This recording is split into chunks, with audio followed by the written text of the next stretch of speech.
Good Tuesday, everyone, and welcome to this edition of Conversations Daily News. I'm your host, Cyrus Webb. Glad you all could join us once again.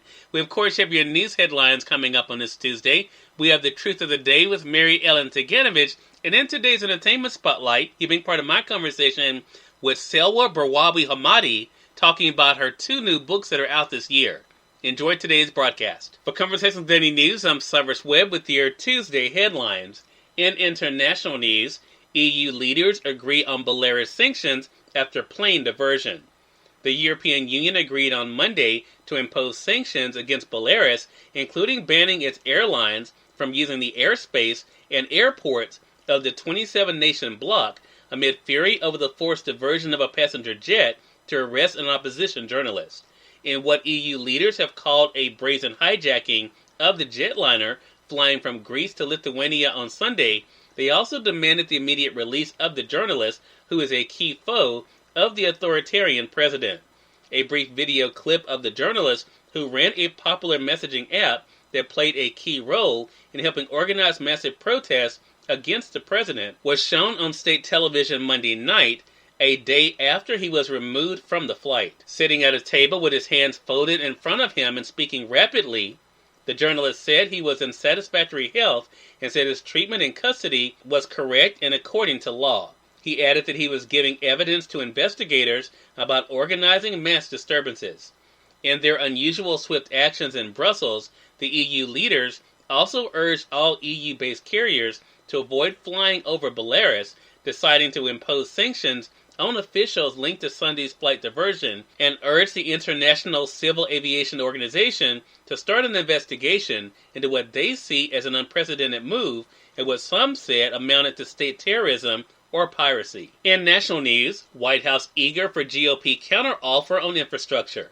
The White House said Monday that President Joe Biden is awaiting an infrastructure counteroffer from Senate Republicans after a core group of GOP negotiators rejected his latest $1.7 trillion proposal, leaving the fragile talks on a compromise at a standstill before Memorial Day deadline. White House Press Secretary Jen Psaki said the president is eager to engage and would welcome more talks with the senators, but she said the Republicans have a ways more to go to find common ground.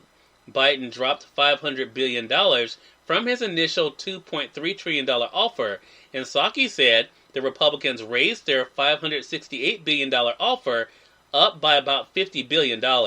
Republicans have rejected Biden's plan to pay for the road and Broadway spending with a corporate tax increase. The ball is in the Republicans' court, Psaki said at the White House briefing on Monday.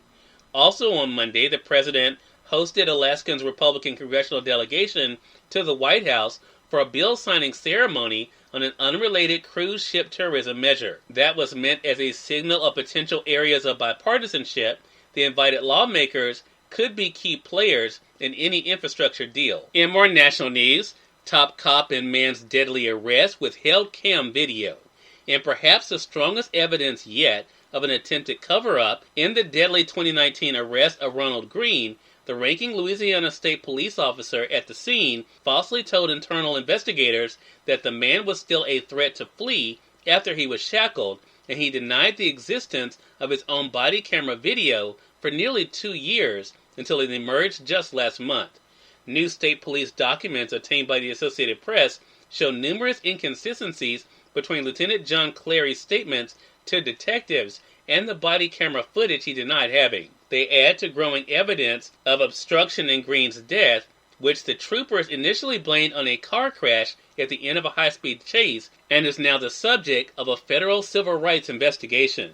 The highly secretive case has drawn national attention since last week, when the Associated Press began publishing graphic body camera videos that show officers repeatedly jolting Green with stun guns, putting him in a chokehold, punching him, and dragging him by his ankle shackles. And like George Floyd's death a year ago, it was once again highlighted the importance of video as key evidence in police misconduct cases. And finally, in entertainment news, Stephen Colbert says he's going back before live audiences. In one more step toward a reopened entertainment world, CBS said Monday that Stephen Colbert's late night show will return on June 14th to episodes with a full studio audience. Audience members will have to provide proof that they have been vaccinated against COVID-19, before attending shows at New York's Ed Sullivan Theater. Face masks will be optional. Colbert has produced 205 episodes without a live audience, taping his first monologue from the bathtub of his South Carolina home. In August, he moved to a small studio at the Sullivan Theater offices, usually only with the show's executive producer, stage manager, and occasionally Colbert's wife watching. Cyrus Webb, Conversations Daily News. It's now time for the Truth of the Day with Mary Ellen Ciganovich. Mary Ellen, it's all yours. Hi, this is Mary Ellen with your Truth of the Day. Give yourself positive reinforcement. When you experience feelings of discouragement and frustration, be gentle with yourself as you become inspired to continue to pursue your goals. Unexpected obstacles might challenge your determination to succeed. Do not judge yourself. Be critical of yourself or demand perfection. You may want to repeat loving affirmations that will encourage you to go further. The more you affirm your willingness to be patient, flexible, loving, and strong, the more strength you will have to overcome obstacles. Your frustration, depression, and discouragement will lift as you treat yourself with kindness. Today, choose to go easy on yourself as you create a positive state of mind and enjoy the day. Selwa Barawi Homadi is joining me in today's Entertainment Spotlight, right here on Conversations Daily News. For Conversations Daily News, I'm Cyrus Webb with the Entertainment Spotlight. Selwa Barawi Homadi joined me recently on Conversations Live, the radio show, after 10 years from the last time she'd been on the program, to talk about this year where she's releasing 2 new books and what it's been like for her to see the response. Here's a bit of our conversation. I cannot believe it's been exactly 10 years. That is insane to think about, that it was 10 years ago. We were on this program talking about recession at that point. Something that ironically has come full circle once again as we're kind of talking about these 2 books. I want to ask you, Selwa, before we get into the 2 new releases, what has the reflection of the past decade been like for you since our last conversation? What has it been like for you to have these conversations with people and to be able to offer them some hope? Sometimes challenging, sometimes wonderful. It's been life. The recession was pretty tough on me personally. And, of course, hence Once Upon a Recession. But in writing the book and sharing the message, I got a lot of courage. I'm just like anyone else, but having focused on writing the book and the message of the book helped me to get through the tough times. So it's just been, taking one day at a time. Yeah. Yeah, taking one day at a time. And I was just going to say, and I think, where we choose to focus definitely plays a big role. That comes out in the 2 new books, Selwa, in Real Resilience, as well as in Ant Trails and Butterfly Dreams.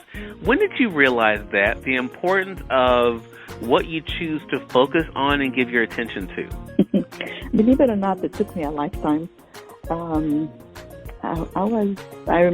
still remember the day, the moment.